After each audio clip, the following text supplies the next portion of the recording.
అలాగుండా కట్నం కట్నం ఎవరికి కావాలి కట్నం? నేను పని చేస్తున్నా పాట చేస్తున్నా, నెత్తి మీద రూపాయి బిల్ల పెడితే కూడా ఎవడు కొనడు.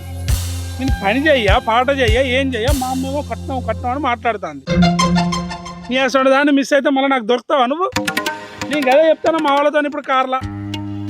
నిజమా? నిజమే తల్లి, రాక రాకో సంబంధం వచ్చింది, దీన్ని ఎడి చేసి ఒప్పించుకోవాలని కారు అడకచ్చుకున్నా, డీజిల్ కూడా అప్పు చేసిన. ఇగో ఇది మా దోస్తు గారిని అడకచ్చుకున్నా. ఇంతకంటే ఇక ఎవడు ఏం చెప్తాడు?